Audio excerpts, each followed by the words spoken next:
Un saludo muy cordial, mis apreciados amigos.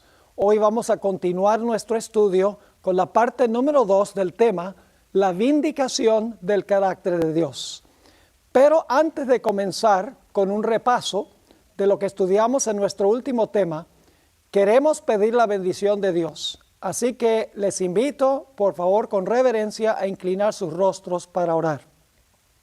Nuestro Padre y nuestro Dios, te damos gracias por el privilegio de encontrarnos en este lugar para estudiar tu santo libro que tú inspiraste hace tanto tiempo. Pedimos la compañía de tu Espíritu y tus ángeles en nuestro estudio. Ilumina nuestras mentes y abre nuestros corazones para recibir el mensaje que tienes para nosotros. Te lo imploramos en el precioso nombre de tu Hijo, Cristo Jesús. Amén. Quiero hacer un breve repaso primero de lo que estudiamos en nuestro primer tema de esta serie, Conflicto Cósmico. Estábamos notando en nuestro último estudio que hay dos conceptos especiales que distinguen el mensaje de la Iglesia Adventista del mensaje de todas las demás iglesias. La Iglesia Adventista tiene muchos puntos de doctrina en común con otras iglesias. Creemos que Cristo es el Salvador, creemos que Cristo murió, que Cristo resucitó, ascendió al cielo, va a regresar de nuevo. Pero hay ciertos conceptos que la Iglesia Adventista no comparte en otras iglesias. Y hay dos puntos específicos a donde la teología adventista se distingue de la teología de todas las demás iglesias. Uno de esos puntos es el gran conflicto universal entre el bien y el mal. No un conflicto solamente aquí en la tierra, sino un conflicto universal entre el bien y el mal, incluyendo a los seres celestiales. El segundo punto que distingue a la teología adventista de todas las demás iglesias es la doctrina del santuario. Y la doctrina del santuario ilustra cómo Dios toma los pasos necesarios para resolver el problema del gran conflicto entre el bien y el mal.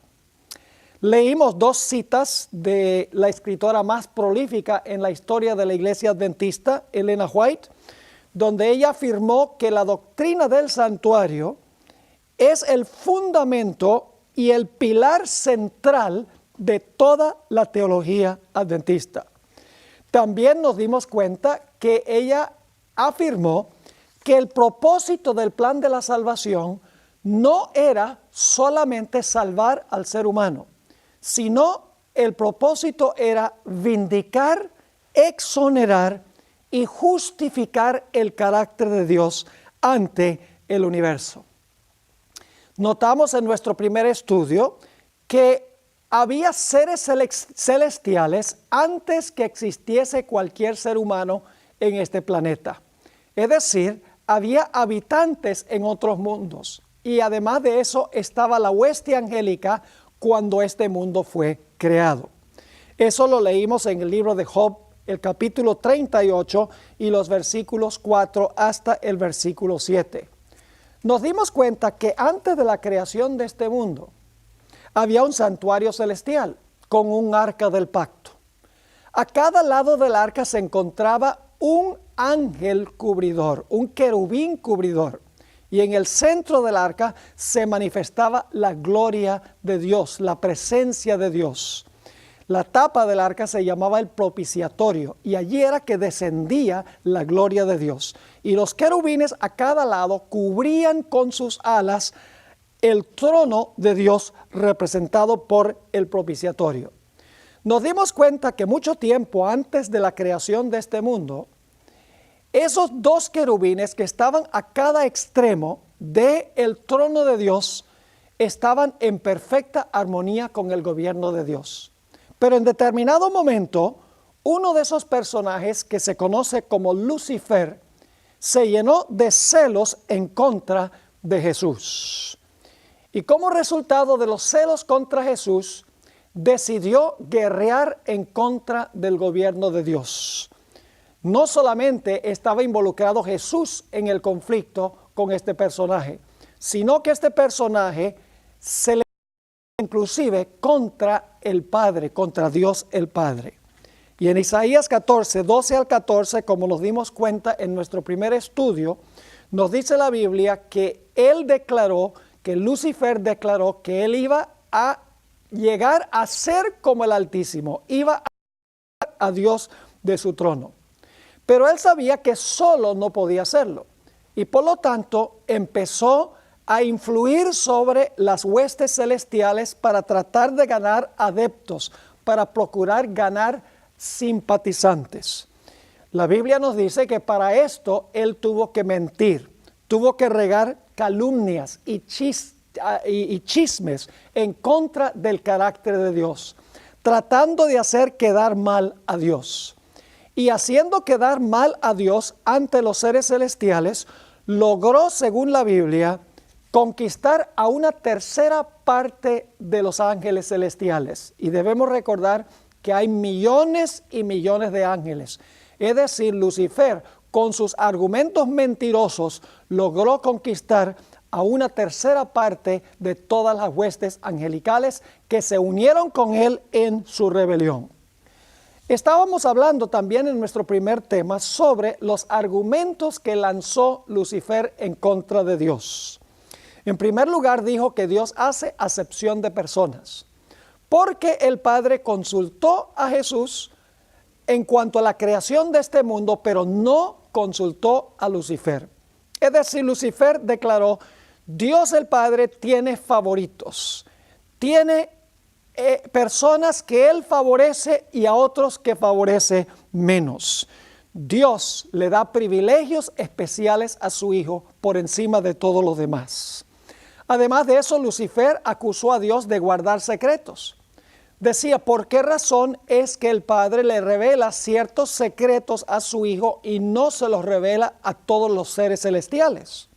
Vimos también que Lucifer atacó la ley de Dios, declarando que era su propósito abolir la ley para que los seres celestiales pudieran tener libertad para hacer su propia voluntad. Nos dimos cuenta que Lucifer declaró que Dios era egoísta, que él quería que todos le sirvieran, pero no estaba dispuesto de levantar un solo dedo para servir a nadie. También declaró que Dios es absoluta justicia, y cualquiera que se desvía de los caminos de Dios, Dios ejecuta su justicia contra esa persona o contra ese ser y lo destruye. Declaró que Dios no puede tener misericordia con aquellos que discrepan con él. Finalmente Lucifer dijo: si ustedes me colocaran a mí en el trono, yo gobernaría mejor que Dios y todos tendrían libertad para hacer lo que ustedes quieran sin las restricciones de la ley de Dios.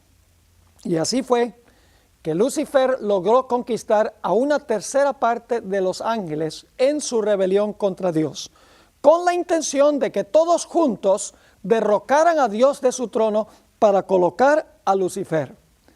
La Biblia tiene nombres muy interesantes para este personaje, Lucifer, que después de su caída lo conocemos como el diablo y Satanás. La palabra diablo significa calumniador, alguien que calumnia en cuanto a la reputación de otro. La palabra Satanás significa adversario y es un nombre muy apropiado para Satanás. Significa adversario o acusador. Siempre que se usa la palabra Satanás en la Biblia, Satanás está acusando. Nos dimos cuenta que Dios decidió no destruir a Lucifer inmediatamente. Si hubiera destruido a Lucifer inmediatamente, los ángeles celestiales hubieran servido a Dios por no por amor. Hubieran dicho: mire, Lucifer cuestionó a Dios y Dios lo destruyó. Mejor obedecemos a Dios, o si no, nos destruye a nosotros también. Hubieran servido a Dios por temor en vez de servir a Dios por amor. Y siempre hubiera existido la posibilidad de otra rebelión, de otros seres celestiales que se iban a levantar en contra de este tal gobierno despótico de Dios, según lo había pintado Lucifer. Así que Dios decidió permitir que el pecado se desarrollara, que Satanás pudiera exhibir su estilo de gobierno, para que el universo pudiese ver el contraste que existe entre el carácter de Dios y el carácter de Satanás, entre el estilo de gobierno de Dios y el estilo de gobierno de Satanás. Para esto era necesario darle tiempo a Lucifer, a Satanás, para desarrollar sus principios y mostrar la clase de gobierno que él quería instituir. Pero Satanás tenía un problema, y es que no tenía un mundo que le sirviera de cuartel donde él pudiera llevar adelante su estilo de gobierno. Pero la Biblia nos dice que fue lanzado fuera del cielo y vino eventualmente a parar al planeta Tierra. Y estando aquí, se disfrazó detrás de una serpiente, la usó como medio, y a través de este medio engañoso logró infectar a la raza humana con el virus del pecado, con el virus de la rebelión. Es interesante notar que los mismos argumentos que usó Lucifer en el cielo, los usó en el huerto del Edén, ya siendo Satanás. En el cielo, Lucifer había dicho, seréis semejante al Altísimo. Le dice a Eva, seréis como dioses. En el cielo, Satanás había dicho que los ángeles no necesitaban restricciones, no necesitaban leyes, porque ellos mismos podían decidir qué era bueno y qué era malo. De la misma manera, en el huerto del Edén, Satanás le dijo a Eva, mira, tú no necesitas que Dios te defina qué es bueno y qué es malo. Si tú comes del fruto, tú vas a ser como Dios, sabiendo el bien y el mal. No tienes que depender de Dios para que te diga qué es bueno y qué es malo. Tú misma vas a saber qué es bueno y qué es malo. Así fue que Eva decidió comer del fruto del árbol. Y como resultado, la Biblia nos dice que el pecado entró al mundo. Pero faltaba todavía para Satanás conquistar al que era el padre y representante de la raza humana. No era suficiente conquistar a Eva, porque Eva no era el padre y el representante de la raza, era Adán. Satanás necesitaba quitarle el trono y el dominio y el territorio a Adán. Así que después de llevar a Eva al pecado, la Biblia nos dice que Eva fue a donde Adán y Adán cedió a la tentación que le lanzó Eva, y Adán de esta manera perdió su trono y perdió su territorio.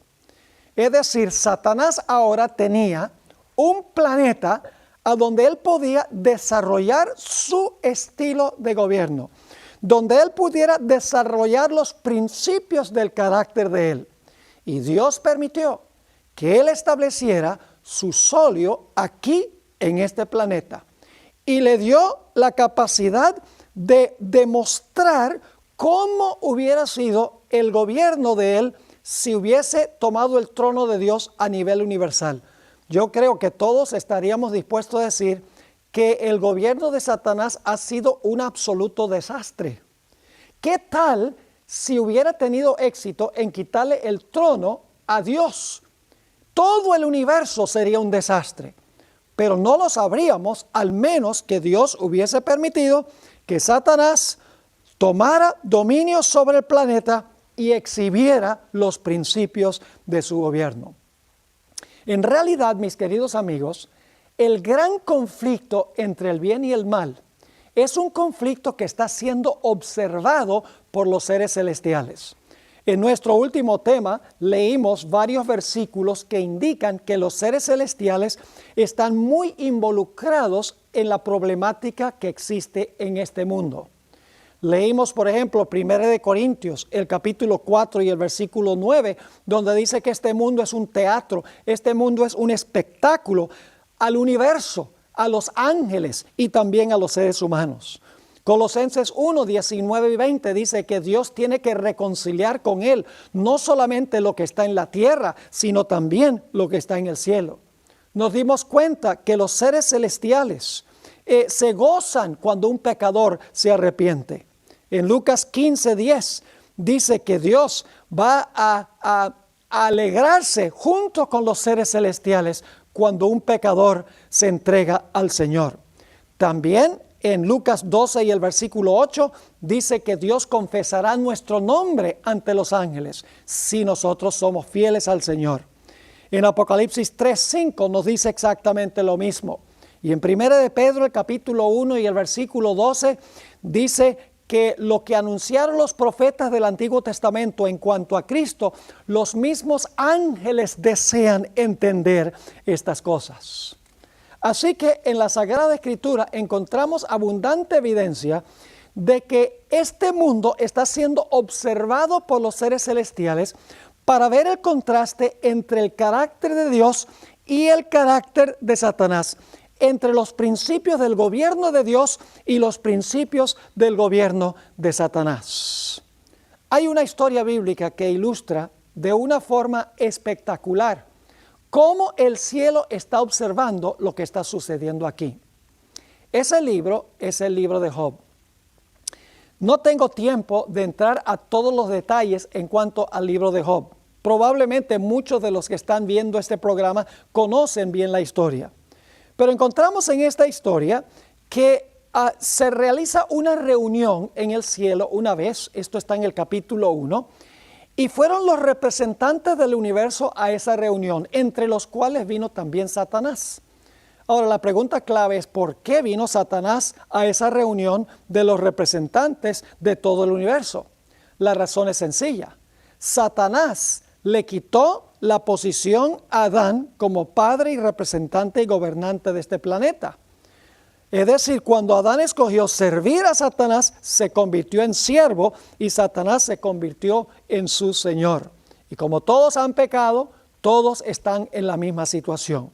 Así que Satanás viene entre los representantes de todo el universo. Y Dios le dice, ¿de dónde vienes? Él dice, vengo de la tierra, de rodear la tierra y de andar por ella. Y entonces Dios le dice, tú no has visto a mi siervo Job, hombre recto, varón temeroso de Dios, varón apartado del mal. Satanás le dice, pero es porque tú lo rodeas de toda clase de bendición, lo proteges, lo prosperas. Pero si tú le quitaras todas esas cosas, él te blasfemaría tu rostro. La Biblia nos dice que todo el cielo está observando lo que está sucediendo en esta historia. Dios le dice a Satanás, tú dices eso, está bien, yo te voy a permitir que tú le quites todo lo que tú quieras quitarle. Y verás que todavía me será fiel. Y todos conocemos la historia. Satanás salió, le quitó todo lo que Job tenía, incluyendo a sus hijos. Y Job dijo, Dios dio y Dios quitó. Sea alabado el nombre del Señor. En esto no pecó Job. Yo me imagino los seres celestiales en ese momento dijeron, ve, Dios tiene razón. Job permaneció fiel a Dios, aunque Satanás le quitó todo. Todavía sigue fiel a Dios. Dios tiene razón. Se celebra una segunda reunión en el cielo, un segundo concilio celestial. Van todos los representantes del universo al concilio celestial, entre los cuales va también Satán. Y se entabla una nueva conversación y Dios dice, ¿de dónde vienes? Satanás dice, bueno, vengo de la tierra y de rodear por ella. Y Dios le dice, ¿no has considerado a mi siervo Job que aún conserva su integridad cuando tú me volcaste en contra de él? Y Satanás le dijo, bueno, lo que pasa es que tú no me dejaste tocarlo a él. Si tú me hubieras dejado tocarlo a él, tú verías que él te blasfemaría a tu rostro. Recuerden que todos los seres celestiales están observando lo que está sucediendo en esta historia para ver quién tiene razón. ¿Será que Dios tiene razón o será que Satanás tiene razón? Dios le dice a Satanás en presencia de todos los testigos del concilio celestial, te doy permiso para que tú lo aflijas en la forma que tú quieras. Lo único que te prohíbo es que les quites la vida, porque si le quitas la vida, la prueba se terminó. La Biblia nos dice que Satanás salió y afligió a Job con una sarna maligna desde la punta de la cabeza hasta la punta de los pies, que se rascaba con una teja. Y sin embargo la Biblia nos dice que Job permaneció fiel a Dios. Después de esto perdió el apoyo de su esposa, perdió el apoyo inclusive de sus mejores amigos y parecía que había perdido también el apoyo de Dios. Pero Job declaró, aunque me matare, aún en Él confiaré. Los seres celestiales estaban viendo el contraste entre el carácter de Dios y el carácter de Satanás. Estaba viendo que Satanás es un destructor, es malvado, que causa enfermedad, que causa destrucción, muerte y desolación. Y estaban viendo que Dios es exactamente lo contrario. Estaban captando una visión, todos los seres del concilio celestial, en cuanto a cómo es Dios y cómo es Satanás. Esta historia es extraordinaria y nos ilustra qué es lo que está pasando en este gran conflicto entre el bien y el mal. Así que el propósito del plan de la salvación es exonerar a Dios. El propósito del plan de salvación, de lo que Dios permite en este mundo, el pecado, el hecho de que Cristo vino a encarnarse para vivir una vida perfecta, para morir por el pecado, todo eso tiene un propósito. Y el propósito es ultimadamente vindicar a Dios de las acusaciones de Satanás, exonerar a Dios de toda acusación, justificar a Dios y a su gobierno, no solo ante este mundo, sino ante todo el universo. Es decir, el propósito del plan de salvación es mucho más amplio y profundo que el de salvar al ser humano. En realidad, en el proceso de salvar al ser humano, Dios está mostrando cómo es su carácter en contraste con Satanás. Cómo son los principios de su gobierno en contraste con los principios del gobierno de Satanás. Y los seres del universo, al ver el contraste entre los dos, llegan a la conclusión de que Dios tiene razón y Satanás es un mentiroso. Ahora, quiero mencionar que hay varios grupos que están envueltos en esta gran controversia. Quiero mencionar esos grupos. En primer lugar, está involucrado Dios. Dios es el acusado en esta historia. Como hemos visto, Satanás lanzó una serie de acusaciones contra Dios. Es decir, el que necesita ser exonerado, el que necesita ser vindicado, es Dios. El que debe ser justificado ante el universo es Dios. Así que lo primero que quiero que notemos es que el acusado de toda esta situación es Dios. Pero hay otros seres involucrados también. Tenemos a los seres celestiales que son fieles a Dios. Entre esos seres celestiales que son fieles a Dios, que están observando lo que está sucediendo, tenemos en primer lugar a la hueste angelical. La Biblia dice que son millones y millones de ángeles que hay en el cielo. Pero no solamente están involucrados los ángeles del cielo, que son millones, sino que también están involucrados los representantes de los mundos y aún más los habitantes de los mundos que representan. Es decir, que en el cielo hay millones de seres que son leales a Dios, que se dividen en dos grupos, los habitantes de los mundos y la hueste angélica. Ellos están involucrados en este gran conflicto porque aunque son leales, están en el cielo observando lo que está sucediendo en esta gran controversia. Un segundo grupo que está involucrado en este problema universal del pecado son los seres terrenales que son fieles a Dios. Hay seres humanos terrenales que son fieles a Dios. Algunos de ellos ya han muerto, murieron siendo fieles al Señor. Otros están vivos y estarán algunos cuando el Señor Jesucristo venga en poder y gloria. Es decir, los justos que han muerto y los justos que están vivos y que estarán vivos están también envueltos en el conflicto y están observando cómo Dios resuelve el problema del pecado. Están observando el contraste entre el carácter de Dios y el carácter de Satanás, entre el estilo de gobierno de Dios y el estilo de gobierno de Satanás. Así que el acusado es Dios. En segundo lugar están involucrados los seres celestiales, que son los ángeles y los habitantes de los mundos. Están involucrados también los seres terrenales, tanto los que murieron siendo fieles como los que están y estarán vivos siendo fieles a Dios.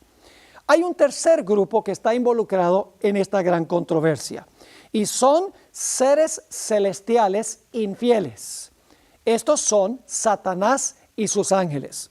Les digo seres celestiales porque originalmente estaban en el cielo, pero todos sabemos que fueron lanzados fuera del cielo. Pero son seres celestiales infieles. Ellos están involucrados en esta gran controversia, porque Satanás es el general y sus ángeles hacen lo que dice el general. Ellos son los que están causando el mal, son los que están gestionando el mal, son los que están dirigiendo el gobierno de Satanás con el estilo que nosotros estamos viendo el día de hoy. Así que el tercer grupo que está involucrado son los seres celestiales infieles, Satanás y sus ángeles. Un cuarto grupo de seres son los impíos que en el planeta Tierra. Los que no han recibido a Jesús como Salvador, aquellas personas que son en realidad instrumentos en las manos de Satanás porque han rechazado a Cristo como Salvador, están involucrados en esta gran controversia también. Así que tenemos varios grupos involucrados en todo el universo en este problema del pecado. Tenemos a los seres celestiales fieles que habitan en el cielo, que son los ángeles y los habitantes de otros mundos. En segundo lugar, tenemos los seres terrenales que han sido fieles antes de su muerte y que serán fieles estando vivos inmediatamente antes de la segunda venida de Jesús. Nos hemos dado cuenta que también hay seres celestiales infieles, que son Satanás y sus ángeles. Y luego hay seres terrenales infieles, que son los impíos que cumplen los designios de Satanás. Ahora, Dios resuelve el problema del pecado en el juicio. Y vamos a encontrar en nuestro estudio que el juicio consta de 3 pasos específicos. El propósito del juicio no es informar a Dios. Dios no necesita abrir los libros para averiguar qué ha hecho cada persona en este mundo. Eso no es necesario, porque la Biblia dice que Dios conoce el fin desde el principio. El propósito del juicio no es para informar a Dios, porque Dios es omnisciente. El propósito del juicio es aclarar cualquier duda que pueda haber en las mentes de los seres celestiales y de los seres terrenales en cuanto al carácter de Dios. Ahora, debo decir, para la mayoría de los cristianos, el juicio es un evento. El juicio es un evento. Pero la Biblia no enseña que el juicio es un evento. La Biblia enseña que el juicio es un proceso.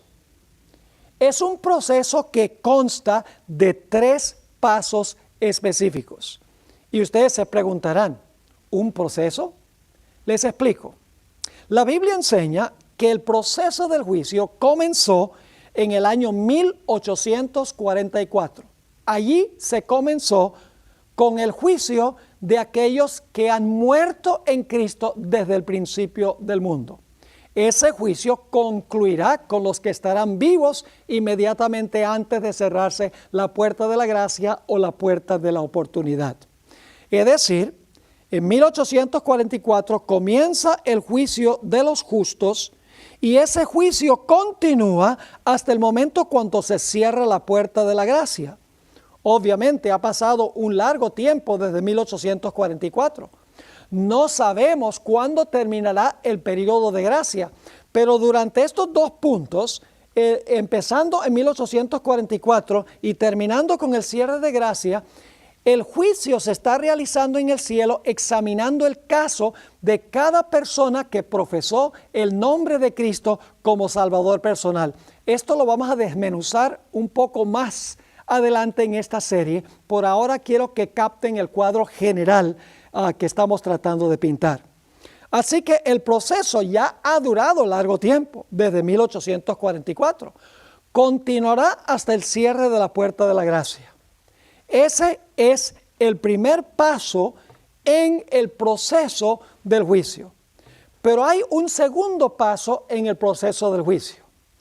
Ese es un juicio que se realiza durante los 1000 años después de la segunda venida de Jesús. Lo que sucede es que el juicio comienza en 1844, continúa y termina cuando se cierra la puerta de la gracia. Después de cerrarse la puerta de la gracia, un periodo corto, cuando caen las plagas, los hijos de Dios vivirán en esta tierra sin intercesor, y luego entonces viene la segunda venida del Señor Jesucristo. Y cuando Jesús venga, va a llevar a su pueblo al cielo. Todo esto lo vamos a estudiar y lo vamos a ver desde una perspectiva bíblica. Ahora quiero que vean el cuadro. Cuando Cristo venga por segunda vez, Él va a llevarse a los fieles que murieron en Él y a los fieles que están vivos al cielo. Y entonces viene la segunda etapa del juicio, el juicio milenial. Y ustedes dirán, pero pastor, ¿la Biblia habla de un juicio milenial? En unos momentos les voy a leer los versículos que describen el juicio milenial y les voy a también leer un texto sobre el juicio que se está realizando ahora mismo también en el cielo desde 1844. Ahora, ¿cuál es el tercer paso del juicio, del proceso del juicio? Después de los 1000 años, la Biblia nos dice que va a descender la Nueva Jerusalén y entonces se va a realizar una última etapa del juicio. Nuevamente los libros se van a abrir. Y yo sé que ustedes se están preguntando, pero Pastor Bor, ¿por qué razón hay 3 etapas o 3 pasos del juicio? ¿Por qué tenemos una etapa del juicio que comienza en 1844 y termina cuando se cierra la puerta de la gracia? Luego otra etapa del juicio durante el periodo de los 1000 años con los santos en el cielo. Y luego otra etapa del juicio después de los 1000 años. ¿Por qué Dios no sencillamente hace una etapa y se terminó el asunto? Lo primero que quiero hacer son leer los versículos que presentan estos pasos del juicio. El libro de Apocalipsis nos presenta estas 3 fases o estos 3 pasos del proceso del juicio. Recuerden, el juicio no es un evento, el juicio es un proceso que comienza en 1844 con los que profesaron el nombre de Cristo y termina cuando se cierra la puerta de la gracia o de la oportunidad. Cuando se cierra la puerta, ya Cristo ha demostrado al universo todos los que son suyos. Luego entonces viene el tiempo de angustia, Cristo regresa y entonces toma a los que murieron en Cristo y a los que están vivos, los que fueron juzgados en el juicio de 1844 hasta el cierre de gracia, se los lleva al cielo para que allá ellos desempeñen una segunda etapa del juicio. Después de los 1000 años, la tercera etapa del juicio. ¿Por qué razón 3 etapas? Vamos a leer el contenido bíblico primero y le voy a explicar luego por qué hay 3 etapas del juicio. La primera etapa se describe en Apocalipsis, el capítulo 14 y el versículo 6 y 7. Las 3 etapas están en el Apocalipsis. Dice allí en Apocalipsis 14, 6 y 7 que es el mensaje del primer ángel, es el último mensaje de Dios al mundo. Dice lo siguiente: vi volar por en medio del cielo a otro ángel que tenía el evangelio eterno para predicarlo a los moradores de la tierra, a toda nación, tribu, lengua y pueblo. Ahora, quiero parar un momento allí y quiero preguntarles esto. Cuando se está predicando el evangelio, ¿todavía la gente tiene oportunidad de salvarse? Bueno, esa es una pregunta un tanto absurda, porque si se está predicando el evangelio, la gente todavía tiene oportunidad de salvarse. Así que este primer ángel, cuando está proclamando su mensaje, hay posibilidad de salvación. La puerta de la gracia está abierta. O si no, de nada valdría predicar el evangelio. Ahora noten lo que dice el primer ángel en el versículo 7 y comienzo de nuevo en el versículo 6 para el contexto. Vi volar por el medio del cielo a otro ángel que tenía el evangelio eterno para predicarlo a los moradores de la tierra, a toda nación, tribu, lengua y pueblo, diciendo a gran voz. El ángel que está predicando el evangelio ahora va a decir algo a gran voz. ¿Qué dice? Temed a Dios y dadle gloria, porque la hora de su juicio ha llegado. Note que no dice, la hora de su juicio llegará en el futuro. Mientras el mensaje del primer ángel se está anunciando, el momento del juicio. El juicio comienza mientras la puerta de la gracia está todavía abierta. Por eso la Iglesia Adventista enseña que en 1844 comienza el juicio y termina cuando se cierra la puerta de la gracia. El juicio transpira mientras que se está predicando el Evangelio. Leo de nuevo. Vi volar por en medio del cielo a otro ángel, que tenía el Evangelio eterno para predicarlo a los moradores de la tierra, a toda nación, tribu, lengua y pueblo, diciendo a gran voz, temed a Dios y dadle gloria, porque la hora de su juicio ha llegado, y adorad a aquel que hizo el cielo y la tierra, el mar y las fuentes de las aguas. Claramente, Apocalipsis 14, 6 y 7 nos indica que el juicio comienza mientras se está predicando el Evangelio. La Iglesia Adventista, conforme a la profecía de Daniel 8:14, hasta 2300 días y el santuario será purificado, y a la luz de Levítico 23, sabemos que ese juicio comenzó en cierto día, cierto mes y cierto año. Comenzó el 22 de octubre del año 1844. En esta serie no vamos a tratar la cronología, pero tengo otros materiales a donde estudio en detalle Daniel el capítulo 8 sobre la cronología del inicio del juicio. Ahora, mencioné también que después del tiempo de angustia, el pueblo de Dios será llevado al cielo. Cristo vendrá, llevará a su pueblo a la casa del Padre. Y entonces allá en el cielo, sus hijos van a juzgar. Y ustedes dicen, ¿la Biblia dice eso? ¿Cómo no? En Apocalipsis 20 y el versículo 6 nos dice lo siguiente. Y vi tronos, y se sentaron sobre ellos los que recibieron la facultad de juzgar. Fíjense que se van a sentar sobre tronos gente que tiene la facultad de juzgar, es decir, recibieron la capacidad de juzgar. Y luego sigue diciendo, y vi las almas de los decapitados por causa del testimonio de Jesús y por la palabra de Dios, los que no habían adorado a la bestia ni a su imagen, y que no recibieron la marca en sus frentes ni en su mano, y vivieron y reinaron con Cristo 1000 años. Noten aquí que nos dice que los que murieron en Cristo, y obviamente creemos que también los que están vivos cuando Cristo venga, dice que recibieron la facultad de juzgar. Y dice que vivieron y reinaron con Cristo 1000 años. Ahora la pregunta clave es, ¿a quién van a juzgar los fieles de Dios de el periodo de los 1000 años? La Biblia tiene la respuesta. En 1 Corintios 6, 1 al 3, y debo repetirles, todos estos detalles los vamos a estudiar en esta serie. Vamos a ir cronológicamente de cómo Dios paso por paso resuelve el problema del mal. Ahora solamente estamos introduciendo el tema para que puedan ver el panorama general de este asunto. ¿A quiénes van a juzgar durante los 1000 años? Los fieles de Dios que fueron llevados al cielo por Jesús cuando Él regresó por segunda vez.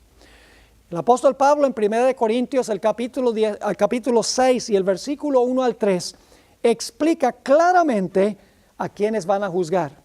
Ahí el apóstol dice, ¿no sabéis que los santos han de juzgar al mundo?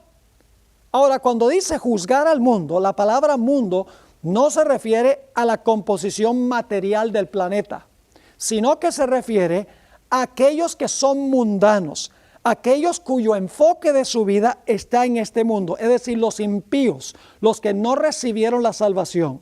Dice, ¿no sabéis que los santos han de juzgar al mundo? Y luego dice, ¿no saben ustedes, los corintios, que los santos juzgarán a los ángeles? Inmediatamente nos preguntamos, ¿a cuáles ángeles? No puede ser que van a juzgar a los ángeles buenos, porque los ángeles buenos no necesitan ningún juicio.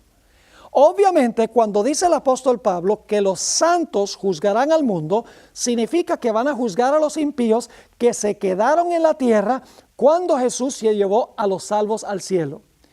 Y los ángeles que los salvos juzgarán tienen que ser los ángeles malos, Satanás y sus ángeles, que quedaron atados en este planeta cuando el Señor Jesucristo regresó por segunda vez para llevarse a su pueblo al cielo. Así que claramente la Biblia presenta que también habrá una etapa milenial del juicio. Así que hemos visto que el juicio comienza mientras el Evangelio se está predicando. Luego nos dimos cuenta que hay un juicio que se realiza durante los 1000 años, también en Apocalipsis. Y ahora quiero que noten que hay un juicio después de los 1000 años. En Apocalipsis el capítulo 20 y el versículo 13, Apocalipsis el capítulo 20 y el versículo 13, nos dice lo siguiente en cuanto a lo que sucede después del milenio. Y el mar entregó los muertos que había en él. Y la muerte y el Hades entregaron los muertos que había en ellos. Cuando dice aquí que el mar entregó los muertos, significa que los muertos están resucitando. Cuando dice la muerte y el Hades entregaron los muertos, el Hades es el sepulcro, significa que ahora los impíos después del milenio están resucitando. Y luego dice, y fueron juzgados cada uno según sus obras. Ahora fíjense qué interesante. Aquí nos dice que después de los 1000 años, el mar va a entregar los muertos que están en él, es decir, van a salir aquellos que murieron en el mar de la muerte a la vida, van a resucitar. Y luego dice que los que fueron al Hades, es decir, al sepulcro, también van a resucitar. Y entonces dice, fueron juzgados cada uno según sus obras. Un juicio después de los 1000 años. Así que el libro de Apocalipsis nos presenta claramente 3 fases o 3 etapas o pasos del juicio. Un juicio antes de la segunda venida, mientras la puerta de la gracia está abierta. Ese juicio es a favor de los justos. Una segunda etapa del juicio durante los 1000 años y luego una última etapa del juicio después de los 1000 años. Y claro, la pregunta que surge es esta. ¿Por qué es que Dios desempeña el juicio en estos 3 pasos? Ahora les voy a explicar la razón.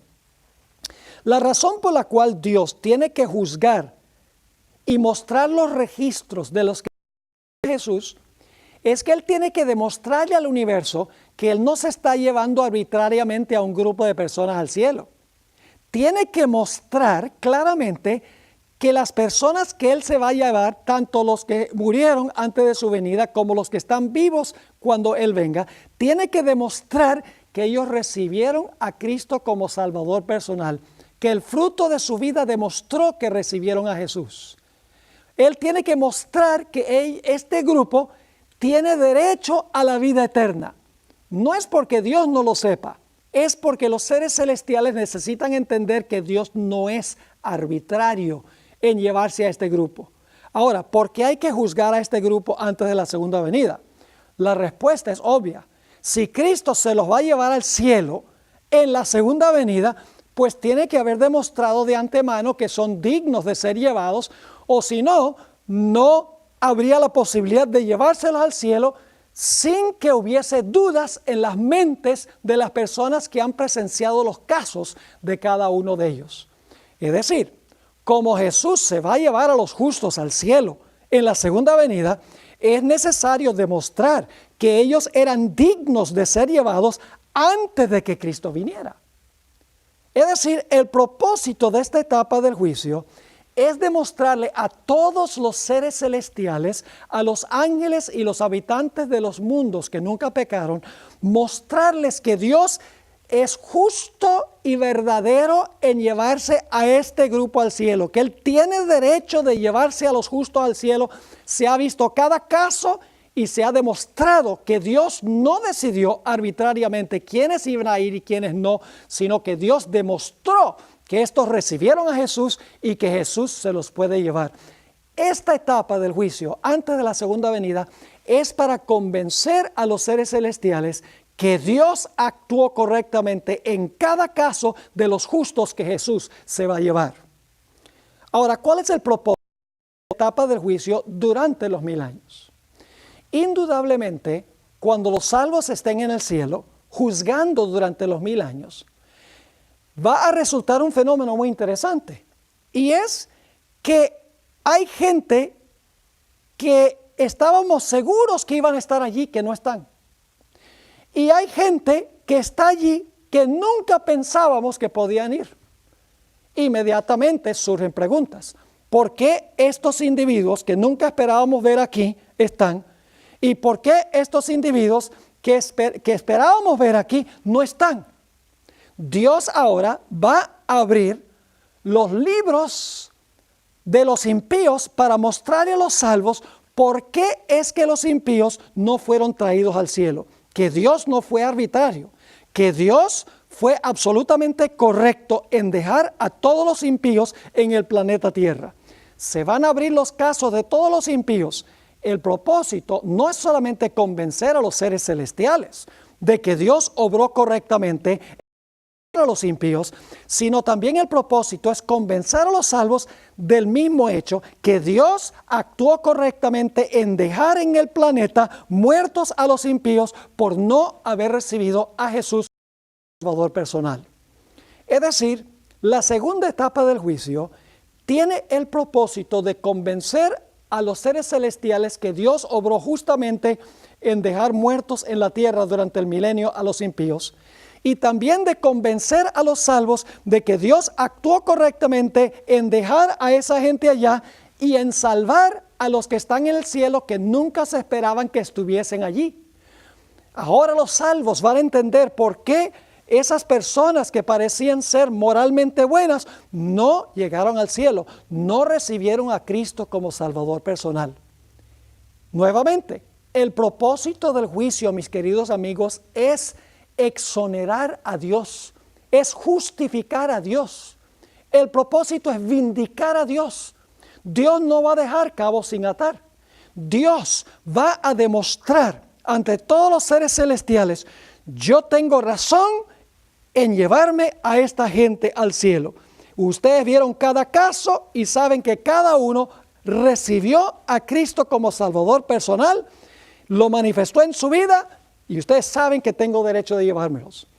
Ahora ustedes saben también por qué razón no traje a los que se quedaron en la tierra. Han visto sus registros y saben que yo actué correctamente. Pero hay un grupo que todavía Dios no ha convencido. El grupo que todavía no ha convencido son los impíos y Satanás y sus ángeles. Ha convencido a todos los seres celestiales en cuanto a su justicia en salvar a los que se fueron al cielo y condenar a los que se quedaron en la tierra.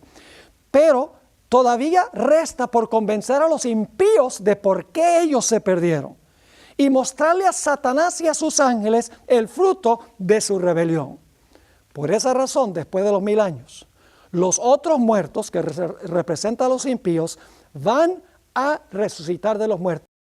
Todos los seres que jamás hayan vivido en la historia del planeta Tierra, todos los impíos van a estar fuera de la santa ciudad, de todas las épocas. Y ahora viene la tercera etapa del juicio, del cual leímos en Apocalipsis 20 y el versículo 13. Ahora, en visión panorámica por encima de la ciudad, le va a mostrar a Satanás y a sus ángeles y a los impíos toda la historia de la raza humana.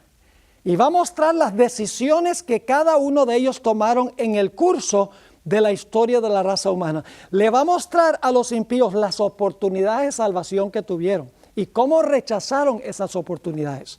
Dios les va a mostrar los frutos lóbregos de la obra de Satanás y sus ángeles. Es decir, ahora Dios va a demostrarle a los impíos y a Satanás y a sus ángeles que Él fue justo en condenarlos. Y el momento climático de la historia de este mundo es cuando toda rodilla se doblará y toda lengua confesará que Jesucristo es el Señor para la gloria de Dios el Padre. Todo el universo va a decir, justos y verdaderos son tus caminos, oh Jehová. El propósito del juicio después de los 1000 años es convencer a los impíos y a Satanás y a sus ángeles que Dios obró correctamente en el gran conflicto entre el bien y el mal. Solo en ese momento estarán todos los grupos convencidos que Dios actuó bien. Los seres celestiales habrán visto cada caso, estarán convencidos que Dios hizo bien en salvar a un grupo y en condenar al otro grupo. Han visto la historia de Satanás también.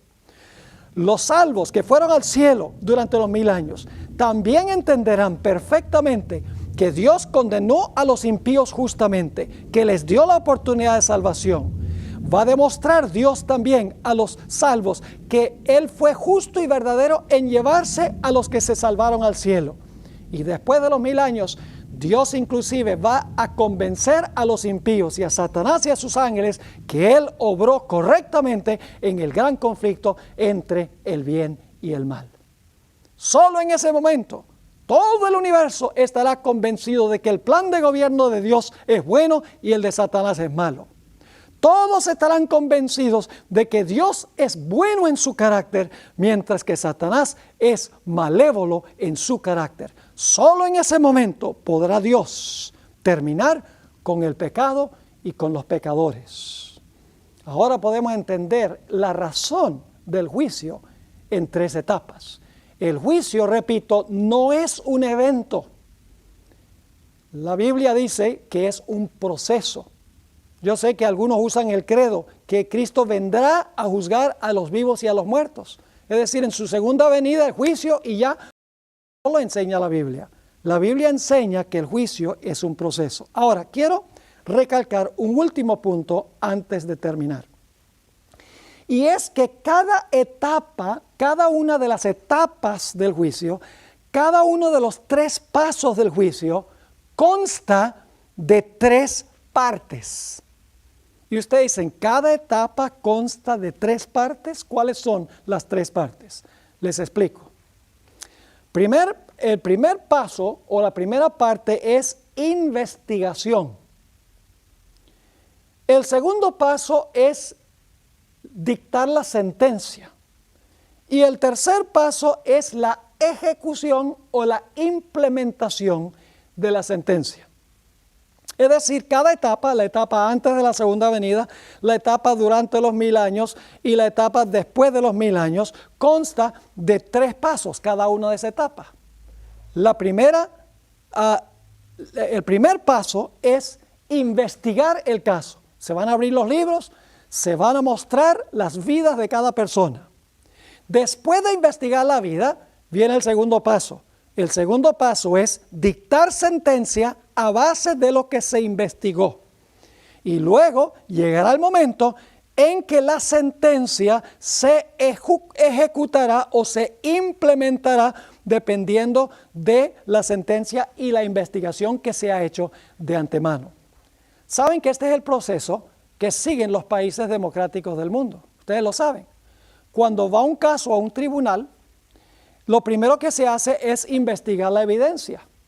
Después de investigar la evidencia, entonces el juez o el jurado dictan la sentencia. Y luego llega el momento en que se ejecuta o se implementa la sentencia. El sistema judicial terrenal de los países democráticos es similar al proceso que sigue Dios en el juicio. Investigación y luego la sentencia y finalmente la ejecución de la sentencia. Tomemos, por ejemplo, el juicio antes de la segunda venida de Jesús. Se investiga el caso de cada persona que profesó al Señor Jesucristo. Se demostrará que esa persona en realidad recibió a Jesús, se convirtió. El fruto de su vida demuestra que en verdad Cristo era su Salvador. En ese caso, cuando se termine de investigar el caso de esa persona, Dios dice, la sentencia es vida eterna. Y entonces llega el momento cuando Cristo venga, si la persona murió, entonces se le implementará la sentencia, se le dará vida eterna a esa persona. 3 pasos sucesivos en cada etapa del juicio. Investigación, sentencia y ejecución de la sentencia. Lo mismo sucede, por ejemplo, con los impíos durante los 1000 años. Se investiga el caso de cada uno. Luego, basado en sus obras, se dicta la sentencia que debe sufrir cada una de esas personas y entonces, después de los 1000 años, se implementa la sentencia contra esa persona. Es decir, el proceso del juicio que sigue Dios en el cielo es muy semejante en la tierra. El hombre se ha copiado, por así decirlo, del sistema judicial de Dios. Investigación, dictar la sentencia y luego entonces la ejecución de la sentencia. Espero que lo que hemos estudiado les haya quedado claro. Ahora quiero aprovechar para introducir brevemente nuestro próximo tema. La ley de Dios exige absoluta perfección. Una persona no se puede desviar ni un ápice de la ley de Dios. La ley de Dios exige una perfección absoluta. No puede haber ni un poco de desafío. Y la ley dice, si tú no me ofreces esa absoluta perfección, si tú te desvías en lo más mínimo, el fruto será la muerte. Es decir, el ser humano tiene un doble problema. Porque ningún ser humano le puede ofrecer a la ley la perfección que la ley exige. Y por lo tanto la ley dice, si tú no me puedes ofrecer la perfección, tú tienes que morir. Y la Biblia dice que todos han pecado y están destituidos de la gloria de Dios. No hay justo ni aún uno solo. Es decir, hay un problema, porque Dios dijo que si el hombre pecaba, iba a morir. Todos estamos sujetos a muerte porque todos hemos pecado según la Sagrada Escritura. Entonces, ¿cómo podía Dios resolver este problema? Si Dios no imponía la pena de muerte, si no exigía perfección que exige la ley, entonces Dios hubiera sido mentiroso, hubiera dicho, bueno, yo dije que tenías que obedecer la ley y tenías que morir si la desobedecías, pero no voy a implementar eso ahora. Dios hubiera sido mentiroso. Dios tenía que exigir perfección a la ley de cada ser humano y tenía que exigir la muerte de todos los pecadores. La pregunta clave es, ¿cómo podía Dios salvar al pecador y al mismo tiempo cumplir la sentencia de muerte en contra del pecado? En nuestro siguiente tema, el Cordero sin mancha, comenzaremos a mirar en el santuario la forma en que Dios resuelve este problema y otros problemas relacionados con el plan de la salvación. Así que no se pierdan el próximo episodio que se titula El Cordero sin mancha.